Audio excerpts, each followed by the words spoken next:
다빈치 지식 놀이터, 원문 전문, 문학, 동양문학, 소설. 삼국지연의 제6회. 대궐을 불질러 동탁이 흉악한 짓을 하고 손견이 옥새를 숨겨 맹약을 어기다. 각설. 장비가 말을 달려 호뢰관 아래에 도착하니 관 위에서 화살과 돌이 비처럼 쏟아져 나아갈 수가 없어 돌아왔다. 8 제후들이 현덕 관우 장비를 함께 초청하여 공을 치하하고 사람을 시켜 원소의 영체의 승첩을 보고했다. 원소가 드디어 손견에게 격문을 보내 진격하라고 했다. 손견은 정보와 황계를 이끌고 원술의 영체에서 서로 만났다.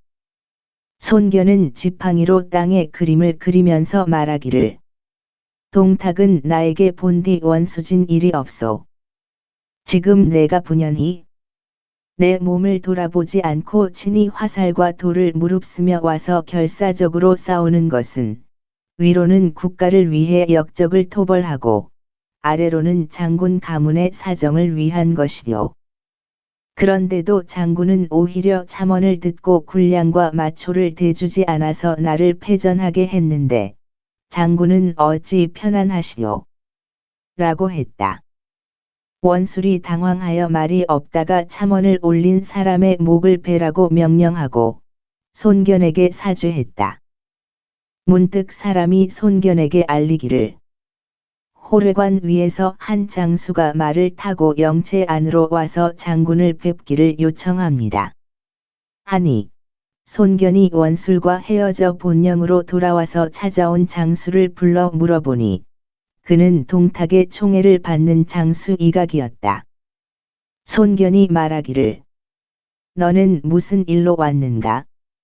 하니 이각이 말하기를, 승상께서 존경하는 사람은 오직 장군뿐입니다. 지금 특별히 저를 보내서 사돈을 맺자고 합니다. 승상에게 딸이 있는데 장군의 아들과 짝을 지어주고자 합니다 하였다. 손견이 크게 화를 내어 꾸짖기를, 동탁은 하늘을 거스르고 무도하여 왕실을 뒤엎었으므로 내가 그의 구족을 멸하여 천하에 사죄하려 하는데 어찌 역적과 사돈을 맺을 수 있겠는가? 내가 너를 참하지는 않을 것이니 내가 빨리 돌아가서 호뢰관을 바치면 내 목숨을 보전할 것이다. 만약 지체하여 어기면 뼈를 가루로 만들고 몸을 부숴버리겠다. 고하니 이각이 머리를 싸쥐고 쥐처럼 도망갔다. 돌아가서 동탁에게 손견이 그렇게 무례하더라고 말했다. 동탁이 노하여 이유에게 물으니 이유가 말하기를, 여포가 패하여 군사들이 싸울 마음이 없습니다. 군사를 이끌고 낙양으로 돌아가서 장안으로 황제를 옮겨 동요에 응하는 것이 좋겠습니다. 요즘 거리에서 아이들이 노래 부르기를, 서쪽도 한나라이고 동쪽도 한나라이네. 사슴이 장안으로 들어오면 바야흐로 이 난리가 없어진다. 라고 합니다. 제가 생각하기로는 서쪽도 한나라라는 이 말은 응당 고조께서 서쪽 도읍 장안에서 나라를 세워 열두 황제에 전한 것이고, 동쪽도 한나라라는 말은 응당 광무제께서 동쪽 도읍 낙양에서 중흥하여 오늘에 이르기까지 열두 황제에 전한 것을 말합니다. 천우는 돌고 도는 것이니 승상께서 장안으로 천도하시면 드디어 걱정이 없어질 것입니다. 하였다. 동탁이 크게 기뻐하여 말하기를, 내가 말하지 않았더라면 내가 참으로 깨닫지 못했을 것이다. 하고 마침내 여포를 이끌고 밤중에 낙양으로 돌아와서 천도를 상의했다. 그리고 문무백관을 조당에 모아놓고 동탁이 말하기를, 한나라가 동쪽 낙양에 도읍해서 200여 년이라 운수가 이미 쇠퇴했다. 내가 보기에 왕성한 기운이 사실 장안에 있으니 나는 어가를 받들어 서쪽으로 가고자 한다. 여러분들은 각자 마땅히 서둘러 행장을 꾸려라 하였다. 사도 양표가 말하기를, 관중은 파괴되어 황폐하고 쇠퇴하였습니다. 지금 까닭없이 종묘와 황릉을 버리고 떠난다면 백성이 놀랄까 두렵습니다. 천하를 옮기는 것은 지극히 쉽지만 그것을 편안히 하기는 지극히 어렵습니다. 승상께서는 잘 살피시기를 바랍니다. 하니 동탁이 성을 내어 말하기를 내가 국가의 큰 계획을 가로막느냐? 했다. 태위 황환이 말하기를 양사도의 말이 옳습니다. 예전에 왕망이 찬역하여 경시제가 정미의 난에 죽었을 때 장안을 불살라서 모두 부서진 기와와 벽돌만이 널린 땅이 되었는데 다시 백성들을 떠돌게 하면 백에 한두 가지도 좋을 게 없습니다. 지금 궁시를 버리고 황무지로 가는 것은 마땅한 일이 아닙니다. 하였다. 동탁이 말하기를 관동에는 역적들이 일어나서 천하가 전란에 휩싸였는데 장안은 효산과 함곡관의 험한 산으로 둘러싸여 있고 또 농산의 오른쪽과 가까우니 나무와 돌과 벽돌은 기한을 정해 서두르면 다 해낼 수 있어. 궁궐을 짓는데 한 달 남짓 걸리지 않을 것이요. 너희들은 어지러운 말을 다시 하지 말라. 하니 사도 순석이 간하여 말하기를 승상께서 만약 천도를 하고자 하면 백성들의 소동이 일어나 편안하지 않을 것입니다 하였다. 동탁이 크게 노하여 말하기를 내가 천하를 위해 계획한 일이거늘 어찌 하찮은 백성을 아깝게 여기겠느냐 하고 그날로 양표, 황환, 순석을 파직하여 서민으로 만들었다. 동탁이 수레를 타고 나가니 다만 두 사람이 수레를 바라보다 읍을 했다. 보니 상서 주비와 성문교의 오경이었다. 동탁이 무슨 일이 있느냐고 물으니 주비가 말하기를 오늘 승상께서 장안으로 천도하고자 하시기에 간하려고 왔습니다. 하였다. 동탁이 크게 성을 내어 말하기를 내가 애초에 내 두 놈 말을 듣고 나를 보위하라고 원소를 기용했다. 지금 원소가 배반했으니 너희들도 한 패거리지? 하고 무사들을 불러서 도성 문 밖에 끌고 나가 목을 베라고 고함질렀다. 마침내 천도하라는 명령을 내리고 내일까지 즉시 떠나라고 했다. 이유가 말하기를 지금 돈과 양곡이 부족합니다. 낙양에는 부자들이 매우 많아서 재산을 몰수하여 국고에 넣을 수 있습니다. 다만 원소 등의 문함한 그 종족과 당을 죽이고 그 재산을 빼앗아도 반드시 막대한 금액이 될 것입니다. 하였다. 동탁이 즉시 철갑 기병 5,000명을 보내어 낙양의 부호들을 모조리 잡아들이니 모두 수천 가구였다.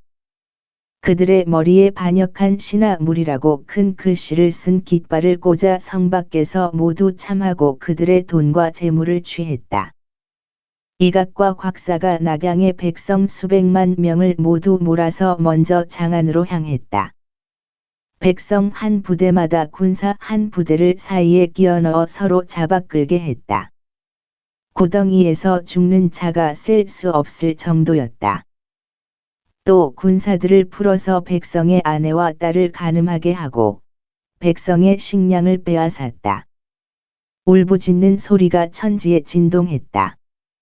만약 걸음걸이가 느린 자는 뒤에서 3,000명의 군사가 독촉을 하고 군사들이 시퍼런 칼날로 길에서 사람을 죽였다. 동탁이 낙양을 떠나면서 여러 성문에 불을 지르게 하고 백성의 집도 불지르게 했다. 아울러 종묘와 궁궐 관청에도 불을 질러 태우게 했다. 남북의 두 궁전의 화염이 서로 이었고 장락궁의 뜰도 모두 초토화되었다. 또 여포를 보내어 선왕과 후비의 무덤을 파헤쳐서 금과 보물을 취했다. 군사들은 위세를 이용하여 관리와 백성들의 무덤을 모조리 파헤쳤다. 동탁은 금과 굿을, 비단과 피륙 등 좋은 물건을 수천여 수레에 싣고 천자와 후비 등을 위협하여 마침내 장안을 바라보며 길을 떠났다. 각설 동탁의 장수 조잠은 동탁이 이미 낙양을 버리고 떠나는 것을 보고 곧 사수관을 넘기자 손견이 먼저 군사를 몰아 들어갔다. 현덕 관우 장비는 호례관으로 쇄도해 들어가고 제후들도 각각 군사를 이끌고 들어갔다.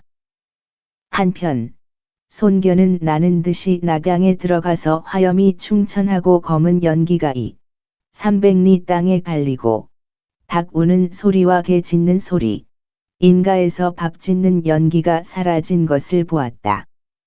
손견은 먼저 군사를 풀어 불을 끄고 여러 제후들에게 각자 황무지의 군마를 주둔하게 했다. 조조가 원소를 찾아와 뵙고 말하기를 지금 역적 동탁이 서쪽으로 도망갔으니 바로 승세를 타고 뒤쫓아 엄습해야 하는데 본초께서는 군대를 머물러 움직이지 않으니 어찌하려는 것입니까? 하니 원소가 말하기를 여러 병사들이 피곤하니 진격하는 것이 무익할까 두렵소. 하였다. 조조가 말하기를 역적 동탁이 궁시를 불태우고 천자를 협박하여 끌고 가고 온 천하가 진동하여 돌아갈 곳을 알지 못하니 이것은 하늘이 망하게 하려는 때라. 한번 싸워서 천하를 안정시킬 수 있습니다. 여러분들은 어찌 의심하여 진격하지 않으십니까? 하니 여러 제후들이 모두 말하기를 가벼이 움직이지 말라고 했다. 조조가 크게 노하여 말하기를 못난 놈들과 모의할 수는 없다.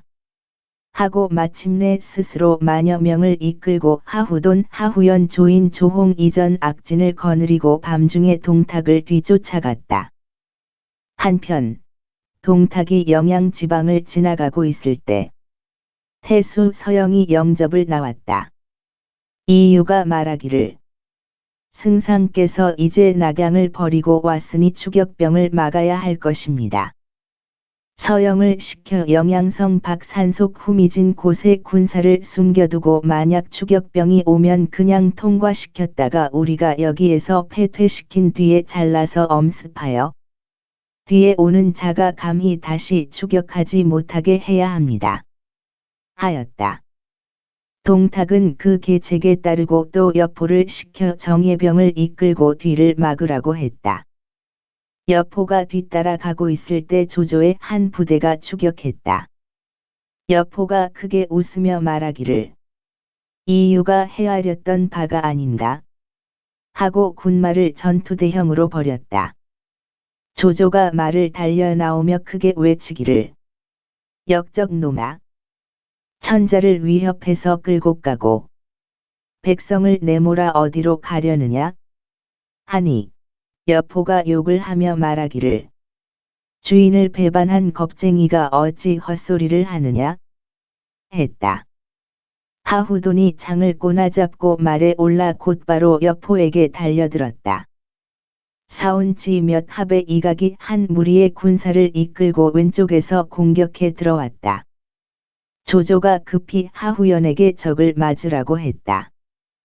그러자 오른쪽에서 함성이 또 일어나며 곽사가 군사를 이끌고 공격해 왔다. 조조는 급히 조인에게 적을 맞아 싸우라 했다. 세 방면에서 쳐들어오는 군마를 당해내기 어려운 형세였다. 하후돈은 여포에게 대항하면서 말을 달려 진으로 돌아왔다. 여포가 철갑 기병으로 습격하니 조조의 군대는 크게 패했고 영양을 바라보다 되돌아 달아났다.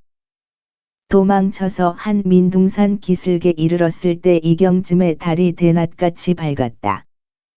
바야흐로 겨우 패잔병들이 모여서 솥을 걸고 밭을 지으려는 참인데 사방에서 함성소리가 들리고 서영의 복병이 모두 뛰어나왔다. 조조가 당황하여 말을 채찍쳐서 길을 뚫어 달아났다. 바로 서영을 만났으나 몸을 돌려 달아나니 서영이 활을 쏘아서 조조의 어깨 쭉지를 맞췄다. 조조는 화살을 맞은 채 달아나 산 언덕을 지나가는데 두 병사가 풀숲에 숨어 있다가 조조가 말을 타고 오는 것을 보고 동시에 창을 던지니 조조가 탄 말이 창에 맞아 넘어졌다.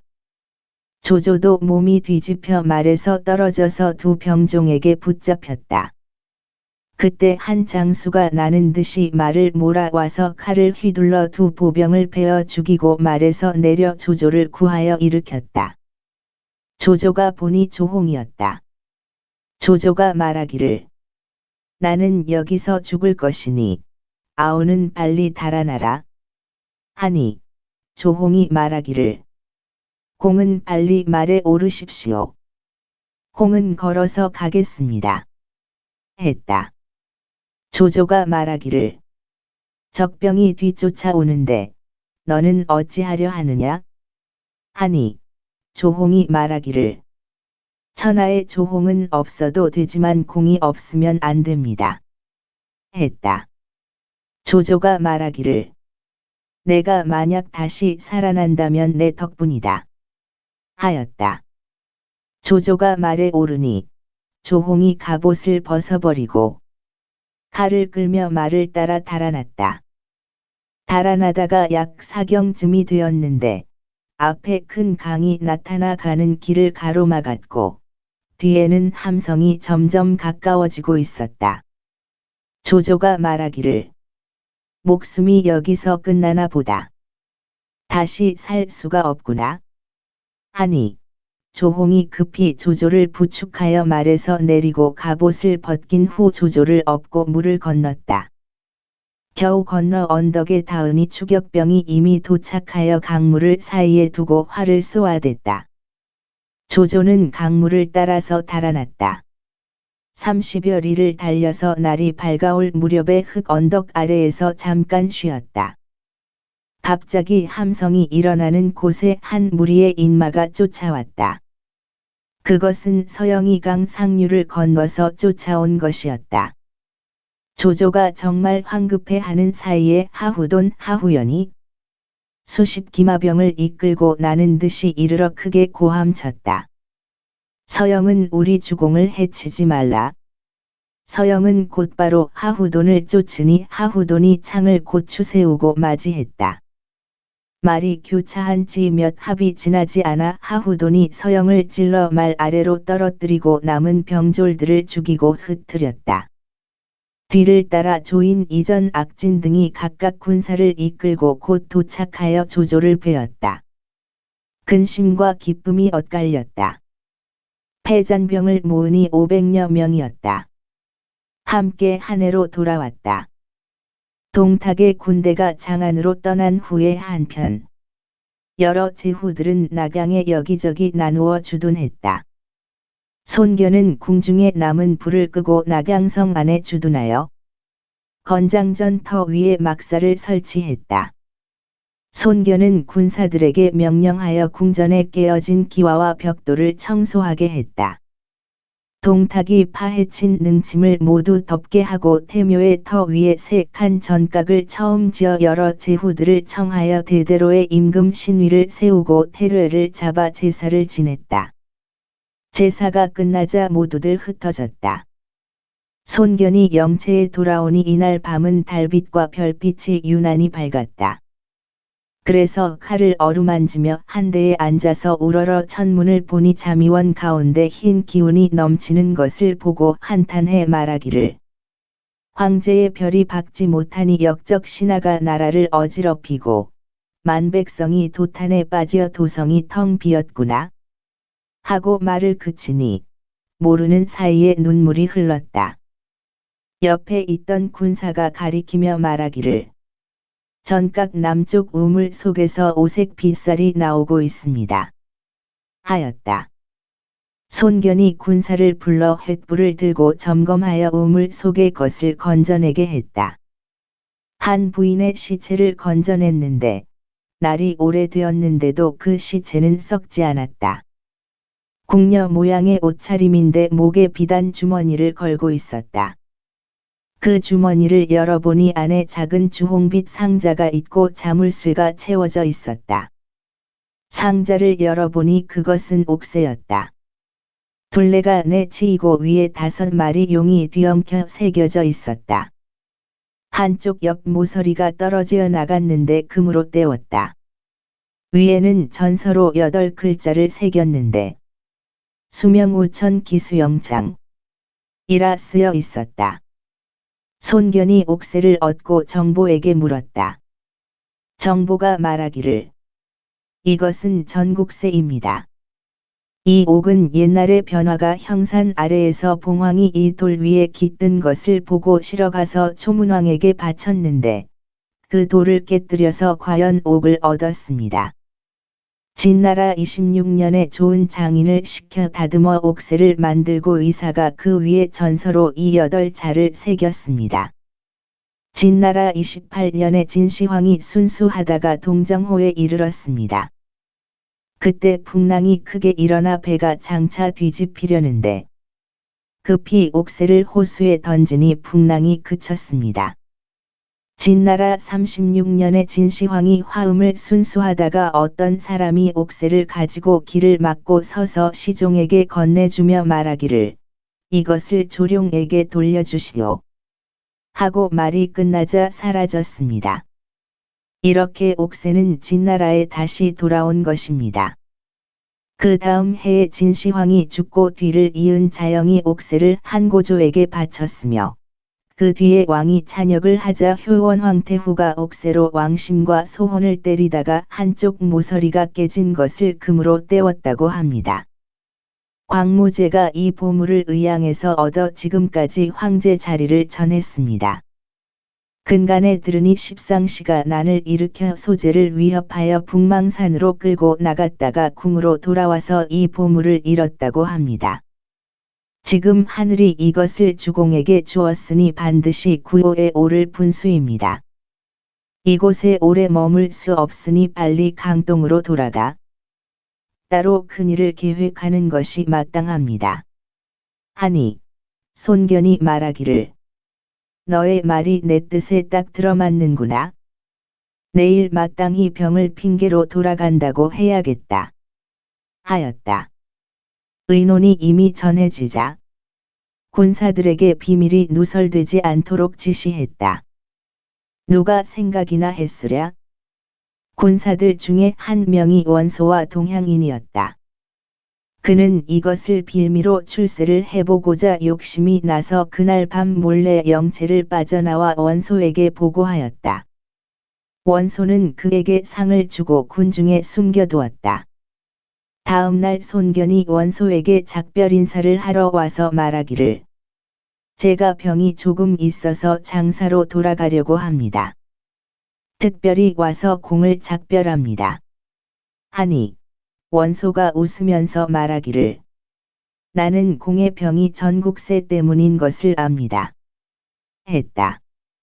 손견이 얼굴색을 잃으면서 말하기를 어찌 그런 말씀을 하십니까?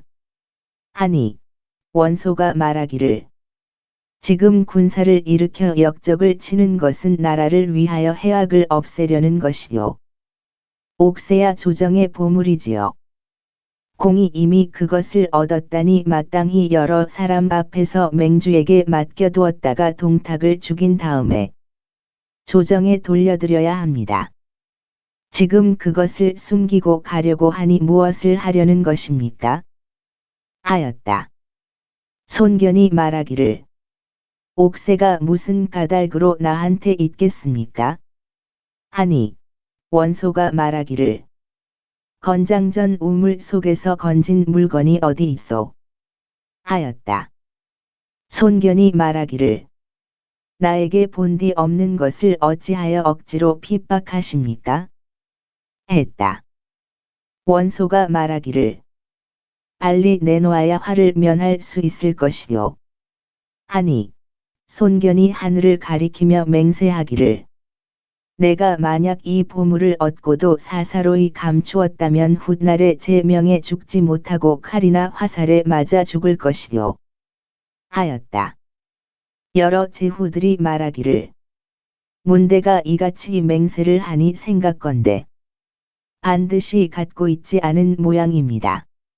하니 원소가 그 군사를 불러내어 말하기를 건져 올릴 때 이 사람이 없었느냐? 하였다. 손견이 크게 성을 내어 차고 있던 칼을 뽑아 그 군사를 죽이려고 하였다. 원소도 칼을 뽑아 들고 말하기를 내가 이 군사를 죽이려는 것은 나를 속이려는 것이다. 하였다. 원소의 뒤에서 알량과 문추가 모두 칼집에서 칼을 뽑았다. 손견의 뒤에서도 정보 황계 한당이 또한 칼을 뽑아 들었다. 여러 제후들이 일제히 그만두기를 권했다. 손견은 마침내 곧바로 말에 올라 영체를 거두어 낙양을 떠나 돌아갔다. 원소는 크게 노하여 편지 한 장을 써서 신복을 보내어 밤을 새워 형주로 달려가서 형주자사 유표에게 전하게 했다. 길을 막고 그것을 빼앗으라고 시킨 것이다. 다음 날 조조가 동탁을 추격하여 영양에서 싸우다가 대패하여 돌아온다는 보고를 받았다. 원소는 사람을 보내어 조조를 맞이하여 영체로 오게 하고 여러 제후를 모아 술자리를 마련하여 조조와 더불어 답답한 마음을 풀려고 했다. 술자리를 이어가던 중에 조조가 탄식하며 말하기를 내가 처음 나라를 위해 역적을 제거하려고 대의를 일으키자 여러분들께서 이미 정의를 위하여 이렇게 왔습니다. 나의 처음 뜻은 본초께서 한 해의 군사를 이끌고 맹진과 산조에 다다르며 여러 장군들은 성고를 굳게 지키고 오창에 거점을 두며 환원과 대곡을 막아 험한 요충지를 제압하고 공로께서 남양의 군대를 거느리고 단주와 석주에 주둔하여 무관으로 들어가면 삼보가 진동할 것이라. 모두 구덩이를 깊이 파고 보루를 높이며 싸우지 않고 의심스러운 전략을 더하여 천하의 형세를 보여주면 순조롭게 역적을 베어 천하를 평정하여 바로 세울 것이라 여겼습니다. 지금 미적거리고 의심하여 나아가지 않으니 천하의 신망을 크게 잃었습니다. 저는 그것을 마음속으로 부끄럽게 생각합니다.